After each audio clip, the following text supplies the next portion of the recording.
할렐루야. 오늘은 6월 6일 목요일입니다. 오늘도 정시 매일 예배 함께한 신성도님들 한 분 한 분 사랑하고 축복합니다. 다 같이 사도신경으로 우리의 신앙을 고백하며 예배의 자리로 나가겠습니다. 전능하사 천지를 만드신 하나님 아버지를 내가 믿사오며 그 외아들 우리 주 예수 그리스도를 믿사오니 이는 성령으로 잉태하사 동정녀 마리아에게 나시고 본디오 빌라도에게 고난을 받으사 십자가에 못 박혀 죽으시고 장사한 지 사흘 만에 죽은 자 가운데서 다시 살아나시며 하늘에 오르사 전능하신 하나님 우편에 앉아 계시다가 저리로서 산자와 죽은 자를 심판하러 오시리라. 성령을 믿사오며 거룩한 공예와 성도가 서로 교통하는 것과 죄를 사하여 주시는 것과 몸이 다시 사는 것과 영원히 사는 것을 믿사옵나이다. 아멘. 다 같이 찬송가 286장 주 예수님 내 맘에 오사 우리 함께 찬송하겠습니다.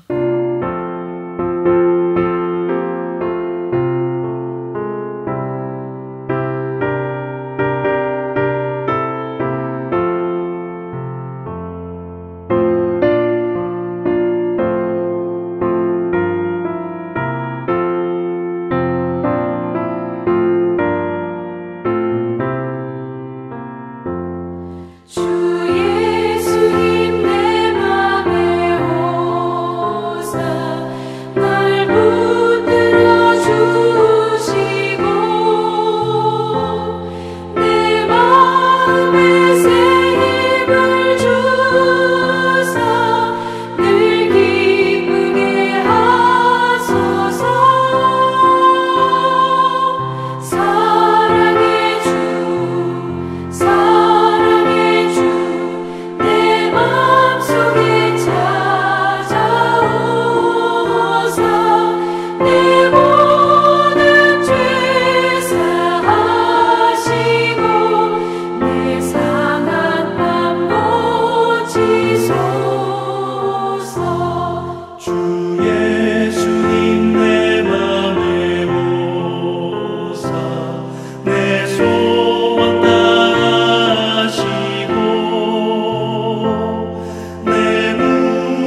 오늘 우리에게 주시는 하나님의 말씀은 베드로전서 3장 13절부터 17절까지의 말씀입니다.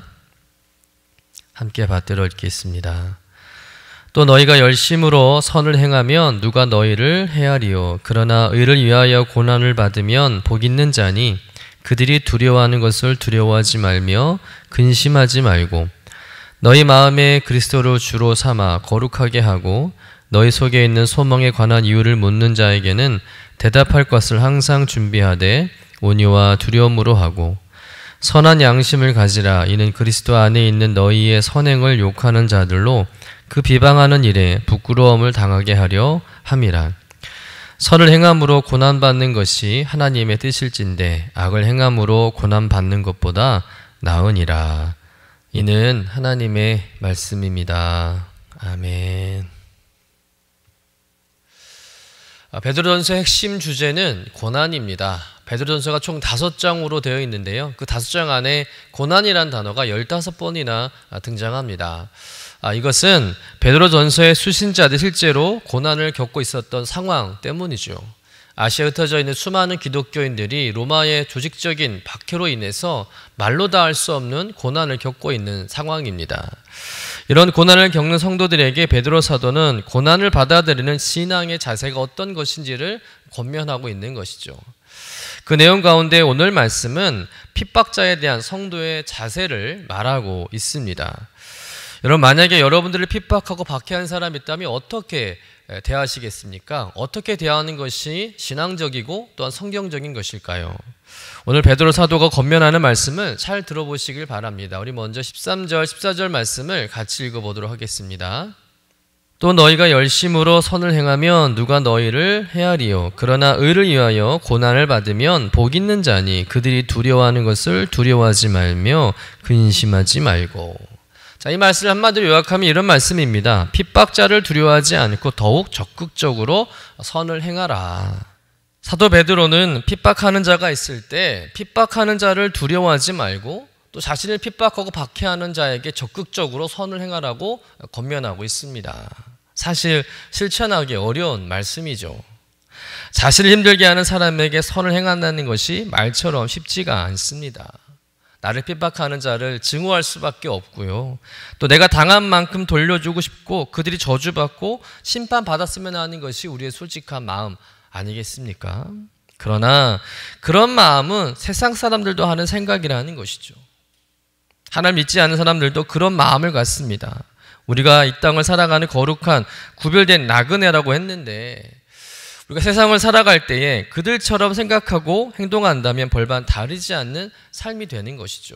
그렇다면 우리는 그들을 어떻게 상대해야겠습니까? 우리 믿음의 성도들은 핍박자를 미워해서는 안 된다는 거예요. 그들을 적으로 생각하면 안 된다는 것입니다. 그들에게 악을 행해서는 안 될 줄로 믿습니다. 그럼에도 불구하고 우리는 그들에게 선을 행해야 한다는 것이죠. 왜 그렇습니까? 핍박자의 배후에는 반드시 사단이 있기 때문입니다. 사단이 그 사람들을 조종해서 우리 믿음의 성도들을 박해하고 핍박하는 거예요. 그러니 우리의 대적은 핍박자가 아니라 그 핍박자 배후에 있는 사단입니다.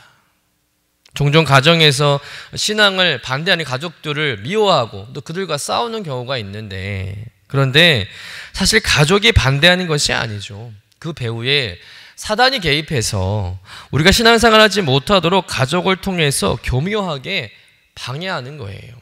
마치 주님께서 십자가를 지시고 죽으려고 하실 때 베드로가 그 일을 막음으로 인해서 주님께서 베드로를 향해 사탄이라고 꾸짖지 않으셨습니까? 여러분, 사탄은 수단과 방법을 가리지 않고 교활하게 이렇게 사랑하는 가족을 통해서라도 우리의 신앙을 포기하게 한다는 것이죠.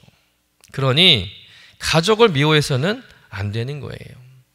가족에게는 끊임없이 선행을 해야 합니다. 같이 싸우고 대적하면 결국 사단이 이기는 거예요. 사단이 제일 못하는 것이 무엇입니까? 사랑이고 선행입니다. 그러니 우리 사단이 기대하는 정반대 행동을 하게 되면 사단은 패배하게 되는 것이죠. 우리가 세상을 대하는 방식도 동일합니다. 아무리 세상이 기독교를 개독교라고 싸잡아 욕을 해도 우리도 같이 세상을 욕하고 세상을 전복하려고 하면 안 된다는 것이죠. 공중권세 잡은 사단이 세상을 이용해서 기독교를 무너뜨리려는 괴략을 꾸미는 것입니다. 여러분, 주님은 얼마든지 세상을 뒤엎어서 새로운 세상을 만드실 수 있었습니다. 예수님께 침을 뱉고 모욕을 주고 십자가에 매단 사람들을 다 처단하고 예수님이 원하는 세상을 충분히 만들 수 있었다는 거예요. 그러나 예수님은 그렇게 하지 않으셨습니다. 그렇게 하는 것은 사단이 원하는 모습이기 때문에 그렇죠. 그렇게 되면 하나님의 구원의 계획이 실패하는 것입니다. 여러분, 예수님은 힘과 권력과 폭력이 아니라 십자가로, 사랑으로, 희생으로 세상을 변화시키실 원하셨고 그대로 또한 행하셨다는 거예요. 그리고 사단은 자신의 계략이 실패함을 알고 도망치게 된 것이죠. 여러분, 악의 배후를 잘 분별해야 할 줄로 믿습니다.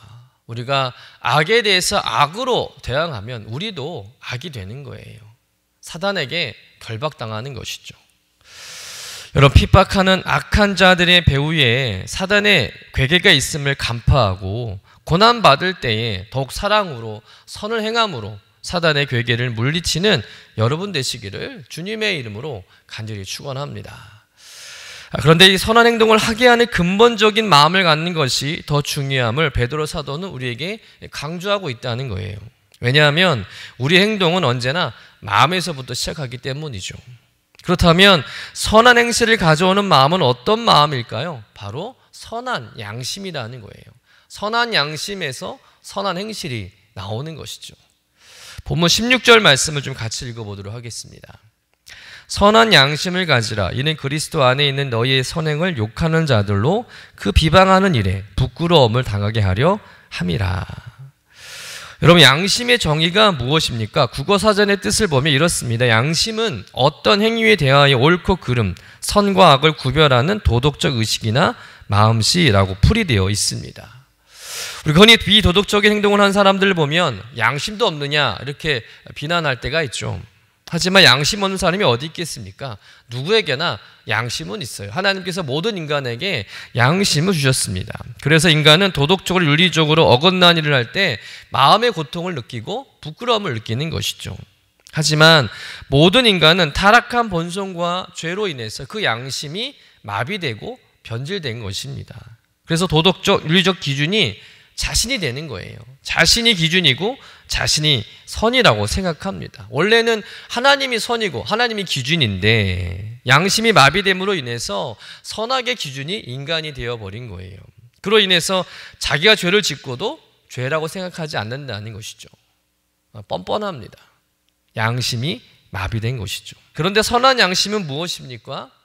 죄로 인해서 타락한 이 마비된 양심이 성령으로 거듭나서 본래의 양심의 기능이 회복되어 하나님 앞에 선하게 살고자 하는 양심을 말한다는 거예요. 다시 말해서 예수 그리스도를 믿음으로 회복된 양심입니다. 이것이 선한 양심이라는 거예요. 이 선한 양심을 가진 사람은 하나님이 삶의 기준이 됩니다. 하나님이 기뻐하시는 삶을 살려는 마음의 의지가 있어요. 또 어떤 박해와 핍박을 받을지라도 죄를 짓지 않게 하고요, 악을 악으로 대항하지 않도록 이끄는 것이 됩니다. 여러분이 선한 양심을 소유하고 지켜내시기를 간절히 축원합니다. 또한 그 선한 양심에서 나오는 선한 행동으로 인해서 우리를 욕하는 자들을, 핍박하는 자들을 부끄럽게 만드시는 여러분 되시기를 주님의 이름으로 간절히 축원합니다. 또한 베드로는 이 핍박자를 두려워하지 말라고 우리에게 권면하고 있습니다. 일반적으로 핍박을 받는 입장에서 핍박을 가하는 사람들이 두렵지 않을 수가 없겠죠. 기독교인들이 미친 듯이 처형하는 네로 황제가 얼마나 두려웠겠습니까? 그의 목소리만 들어도, 그의 눈빛만 봐도 두려워서 어쩔 줄 몰라 했을 것입니다. 그런데 오늘 말씀에 뭐라고 권면합니까? 핍박자들을 두려워하지 말라라고 권면하고 있습니다. 여러분, 초대교회 당시 어떻게 기독교인들이 사자에게 먹혀 죽고 지하 동굴에서 살고 또 모진 박해와 핍박 속에서도 신앙을 포기하지 않았을까? 그것은 자신들을 핍박하고 죽이는 자들을 두려워한 것이 아니라 오직 하나님을 두려웠기 때문인 줄로 믿습니다. 여러분, 두려워하다는 말은 단순한 공포심을 의미하는 것이 아닙니다. 하나님을 두려워한다는 것은 뭐겠습니까? 다른 말로 말하면 하나님을 경외한다는 말입니다. 그러면 하나님을 경외한다는 말은 무슨 의미겠습니까? 범사에 하나님을 인정하는 것이죠. 하나님께서 모든 만물의 주인 되시고 모든 나라와 역사를 통치하시며 선악을 판단하시는 전지전능하신 분임을 고백하고 인정하는 것인 줄로 믿습니다. 그 하나님이 너무 크고 위대해서 함부로 대할 수 없는 마음이 하나님을 경외하는 마음이라는 것이죠. 그런데 하나님을 경외하는 사람은요, 결코 세상을 두려워하지 않는다는 겁니다. 당연한 것이죠. 예를 들어서 여러분, 어린아이가 어두운 밤길 혼자 가면 무서워합니다. 두려워하죠. 그러나 아빠와 같이 손을 잡고 같이 걸어가면 앞에 어떤 무서운 존재가 나타난다고 해도 무서워하지 않죠. 자기 옆에는 아빠가 있기 때문에, 아빠가 지켜줄 거라는 그 믿음 때문에 그 아이는요, 어떤 존재도 두려워하지 않습니다. 그처럼 하나님을 신뢰하고 하나님을 두려워하는 사람은요, 세상을 두려워하지 않는다는 거예요. 어떤 박해자도 어떤 핍박자도 그 앞에서 두려워 떨지 않습니다. 세상을 통치하시고 주관하시는 하나님을 온전히 신뢰할 때 세상에서 어떤 고난과 박해를 받는다고 해도 근심하거나 또 겁먹지 않는다는 것이죠. 여러분, 우리가 두려움에 빠지는 근본적인 이유가 뭐라고 생각하십니까? 그들이 무서워서가 아닙니다. 하나님을 두려워하지 않기 때문에, 하나님을 온전히 신뢰하지 않기 때문에 우리는 세상을 향해서 두려움에 빠지는 것이죠. 하나님을 경외하고 두려워하는 자는 어떤 핍박자가 눈앞에 있어도 떨지 않습니다. 의연하고 당당하고요, 웃으면서도 선행을 베풀 수 있는 거예요. 그럴 때 사단이 의외의 허를 찔리게 되고 세상 사람들이 충격을 받고 감동을 받고 변화되는 것이죠. 예수 믿는 사람들을 박해하다가 예수 믿는 사람들의 행동을 보고 회심한 사람들이 의외로 많습니다. 자기로서는 도저히 이해가 안 되는 것이죠. 그 모진 박해와 고난을 받으면서도 자신을 두려워하거나 또 자신을 미워하지 않는 기독교인들의 모습을 보면서 의심을 품기 시작하고 또 기독교인이 믿는 하나님의 존재에 대해서 궁금해지면서 그러면서 하나님을 알게 되고 믿게 되는 경우가 많았다는 거예요. 17절 말씀은 오늘의 말씀의 결론 같은 말씀이에요. 한번 같이 읽어보도록 하겠습니다. 선을 행함으로 고난받는 것이 하나님의 뜻일진데 악을 행함으로 고난받는 것보다 나으니라. 여러분, 악을 행함으로 고난받는 것보다 선을 행함으로 고난을 받는 것이 더 좋은 것이고 그것이 하나님의 뜻임을 믿으시길 간절히 축원합니다. 우리가 예수 믿는다는 이유 때문에 세상에서 많은 불이익을 당하고 고난을 받을 수가 있습니다. 그러나 그 고난은 내가 예수 믿기 때문에 받는 고난 아니겠습니까? 반대로 우리가 예수 믿지 않으면 받지 않을 고난이고 불이익입니다. 하지만 내가 고난을 선택하고 받겠다는 것은 내가 예수 믿는 성도로 살아가겠다는 결단 아니겠습니까? 하나님은 그 모습을 기뻐하는 거예요. 의를 위하여 핍박받는 것을 당연하다 여기는 성도의 모습을 하나님은 기뻐하시는 줄로 믿습니다. 마태복음 5장 10절 말씀해 보면 의를 위하여 핍박을 받는 자는 복이 있나니 천국이 그들의 것임이라. 여러분, 신앙 때문에 핍박받는 것은 복된 일인 줄로 믿습니다. 그것은 내가 영원한 생명과 천국을 소유했다는 증거인 줄로 믿습니다. 그렇기 때문에 우리가 세상에서 예수 믿는 이유 때문에 고난을 겪을지라도 그럼에도 불구하고 우리는 선한 양심을 가지고 선을 적극적으로 행해야 할 줄로 믿습니다. 여러분, 성도의 선행은 단순한 착한 일이 아니라 복음을 전하는 일인 줄로 믿습니다. 오늘도 세상을 두려워하지 말고 오직 하나님만을 두려워하고 경외함으로 세상에서 더욱 담대하시고 모든 고난 앞에서 의연하게 대처하시며 우리를 핍박하는 자를 선한 양심으로 오히려 긍휼히 여기고 그들을 사랑하고 그들을 위해 중보기도 할 수 있는 여러분 되시기를 간절히 축원합니다. 그렇게 핍박자들에게 선행을 실천함으로 그런 삶을 통해서 복음을 전하는 저와 여러분 되시기를 주님의 이름으로 간절히 축원합니다. 기도하겠습니다. 주님, 고난을 만날 때 또 핍박자를 대할 때 그들을 두려워하지 않고 오직 하나님만을 두려워하고 경외하는 믿음을 주시옵소서. 그래서 선한 양심을 지켜내며 적극적으로 선을 행하게 하시고 그러한 선행을 통해서 복음을 전하는 기회를 얻게 하여 주옵소서. 악을 악으로 대항하지 않게 하시고 악을 선으로 갚음으로 세상을 감동시키고 변화시켜가는 참된 그리스도인으로 살아가게 하여 주옵소서. 오늘도 기꺼이 의를 위해 고난받는 것을 복으로 삼게 하시고 나를 핍박하고 힘들게 하는 자들을 미워하지 않고 그들을 내 마음에 품고 긍휼히 여기며 저들의 영혼 구원을 위해서 기도하는 저희들 되게 하여 주옵소서. 감사드리며 거룩하신 예수님의 이름으로 기도드립니다. 아멘. 하늘에 계신 우리 아버지여, 이름이 거룩히 여김을 받으시오며 나라가 임하시오며 뜻이 하늘에서 이루어진 것 같이 땅에서도 이루어지이다. 오늘 우리에게 일용할 양식을 주시옵고 우리가 우리에게 죄 지은 자를 사하여 준 것 같이 우리 죄를 사하여 주시옵고 우리를 시험에 들게 하지 마시옵고 다만 악에서 구하시옵소서. 나라와 권세와 영광이 아버지께 영원히 있사옵나이다. 아멘.